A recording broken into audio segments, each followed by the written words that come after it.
Tudo bem, pessoal? Meu nome é Diego Campos. Na aula de hoje a gente vai trabalhar sobre filosofia medieval, mais especificamente o pensamento de Santo Agostinho. Bora lá estudar? Bom, para a gente começar a nossa conversa, é interessante a gente pensar o seguinte: quando a gente está falando de filosofia medieval, né, e principalmente de Santo Agostinho, é necessário que a gente faça algumas considerações preliminares. Por exemplo, apesar de Santo Agostinho ter vivido alguns anos da sua vida na Idade Antiga, né? Porque a data que marca o final da Idade Antiga para o início da Idade Média é a queda de Roma. É o ano de 476. Né? Roma vivia lá seus últimos anos, né? Então Santo Agostinho passou, né, sua vida nos últimos anos aí da antiguidade. Mas ele é considerado um dos grandes pensadores que vão influenciar o pensamento medieval dessa era que iria começar a partir da queda de Roma. Então, por isso ele é considerado, apesar disso, um filósofo medieval, tá? E quando a gente fala de pensamento medieval, é importante que a gente faça a primeira consideração, né? O pensamento medieval ele é extremamente teocêntrico, tá? Teo significa Deus, cêntrico significa Deus como centro do universo. Então, para o pensamento medieval e a cultura medieval, ela considera Deus como causa de tudo. Então, se chove ou deixa de chover, é Deus, Deus que quis. Então, perceba que é uma lógica, a lógica teocêntrica, diferente de uma lógica científica racionalista, que enxerga, por exemplo, das razões da ciência e da matéria as causas, né, das coisas que acontecem no mundo. Né? Já o pensamento medieval, ele tem uma forte influência da religião católica, né, principalmente, e ele coloca Deus como centro das causas de tudo. Beleza? Bom, fechou. Vamos lá, vamos começar então. Então, ou melhor, Agostinho, né, vamos começar. Ele é um principal expoente aí, né, dessa visão de filosofia medieval, tá bom?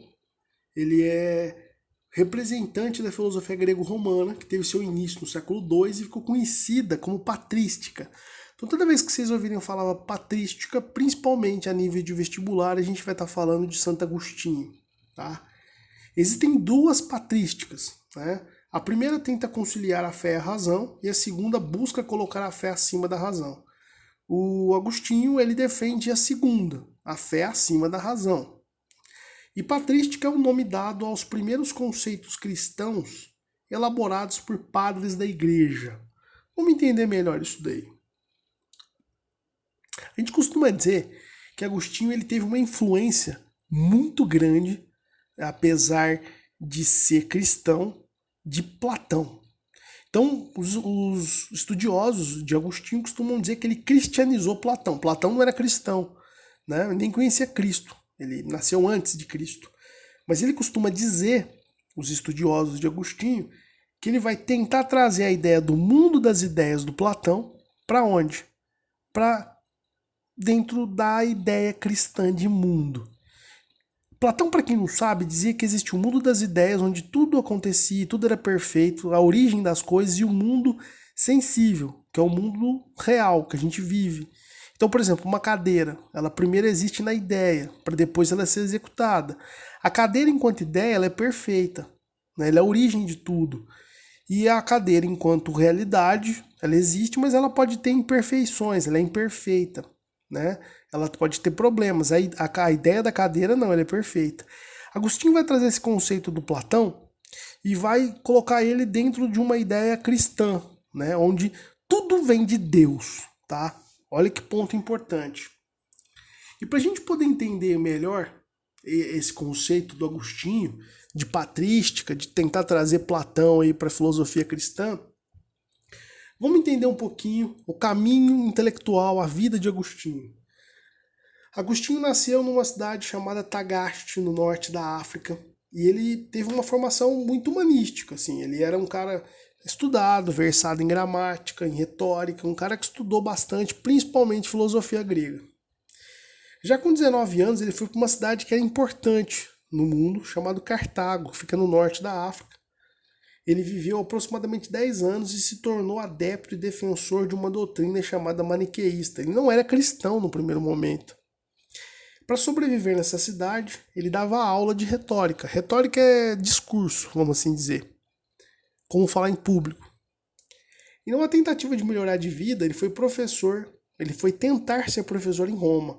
Uma Roma já decadente, né, vivendo na tensão das invasões bárbaras, mas era Roma ainda. Era uma cidade rica, importante e próspera apesar de tudo. Ele vai permanecer na cidade apenas um ano, mas foi tempo suficiente para ele poder abandonar o maniqueísmo e adotar o ceticismo. O ceticismo é uma forma de pensamento, né, onde você também não é... O cético ele é algo que não acredita em nada, tá? Então ele não era adepto à religião nenhuma nessa época, né? E neste mesmo ano ele recebe uma proposta para ser professor de retórica em Milão, uma cidade italiana também importante, né, que fica no norte da Itália, a convite de uma pessoa chamada Símaco. Ele parte para Milão e lá ele vai abandonar o ceticismo e adota o neoplatonismo de Plotino. Plotino era um pensador bem interessante naquela época, e ele começa a adotar o cristianismo como forma, como fé, né, em Milão. E ele vai ser muito influenciado por um bispo de uma cidade próxima, o bispo de Hipona, o bispo Ambrósio, que vai lhe apresentar as leituras de São Paulo, e ele é convertido ao cristianismo e se torna um grande teólogo cristão que vai formular bastante ali os fundamentos teológicos da Igreja Católica no seu início, né? Então Santo Agostinho, ele é importante que a gente entenda porque ele vai ser um dos fundadores da teologia, né, inicial da Igreja Católica, e é interessante notar que ele não era cristão no começo, né? E ele vai ter uma grande influência no pensamento então da Igreja e obviamente da Europa, né, do pensamento ocidental no seu início ali, no início do feudalismo. Beleza? Bom, e o que ele está pensando? O principal ponto para Agostinho é conciliar duas coisas que são para muitos inconciliáveis, a fé e a razão, né? Razão, ciência, fé, religião, para muitos isso não se mistura. E Agostinho dizia não, isso tem que se misturar, isso se mistura sim, né? Ele vai dizer que são verdades, uma é racional, que é a verdade humana, e a outra é uma revelação divina, sobrenatural. E elas são sinônimas, né? Dentro do pensamento patrístico de Agostinho, né, filosófico, a razão e a fé não se contradizem, apesar de serem formas de conhecimento diferentes. Então elas são formas de conhecimento diferentes que não vão para caminhos opostos. Elas podem sim, uma ajudar a outra a chegar na verdade. Cada uma delas, obviamente, tem uma autonomia em seus objetivos e tem áreas de saber específicos, né? A grande questão para os pensadores medievais é conciliar a fé, que é um pensamento cristão, e a razão, que é um pensamento grego, principalmente quando a gente fala de filosofia. E ele vai usar justamente a ideia do Platão para fazer essa conciliação. Como isso seria possível? Quais os mecanismos que ele vai utilizar para tal intento? E quais as fontes filosóficas que vão concordar com a fé cristã? E aí a gente vai pensar que razão e fé não são opostas, é o que ele está defendendo. Então o cristianismo ele vai dizer que o homem e o universo foram criados por Deus. A razão, para Agostinho, sozinha, não consegue resolver os problemas e os questionamentos sobre Deus, o universo e o homem. É por isso que a fé entra para poder ajudar a razão, né? Ele diz que com ela, com a fé, a razão ela vai ser iluminada e compreende-se fenômenos da existência que a razão sozinha jamais iria conseguir. Então ele diz que a fé ela é importante, ela tem a razão como importante, digamos assim, importante instrumento de conhecimento da realidade, mas ela é limitada e a fé seria um expansor né, da razão para que chegue a verdades desconhecidas pela razão. Bom, e a gente consegue perceber isso de forma bem interessante, de como o Agostinho ele usa, né, essa ideia para poder entender Platão. Então você pega, por exemplo, lá, o Platão acredita que o mundo das ideias, né, é o mundo lá onde as coisas têm sua origem, né? E o Agostinho usa essa ideia do Platão dizendo, ó, Deus, tudo vem de Deus, né? A cidade de Deus, ou seja, Deus é a origem de tudo. O mundo das sombras, que é o mundo dos homens, né? O mundo sensível para o Platão, o mundo físico. Ele vai dizer, ó, o mundo dos homens, né? O mundo real, vamos assim dizer. As ideias, que para Platão é a origem de tudo, né? Para Agostinho ele usa o mesmo conceito para o pensamento de Deus. Deus é o Criador. Então o pensamento de Deus é o pensamento que vai dar origem às coisas. Ele vai dizer que as cópias são criações de Deus, né? Desse pensamento. A alma, Agostinho vai usar a ideia de sopro divino, né? Então é aquilo que anima o corpo, a alma.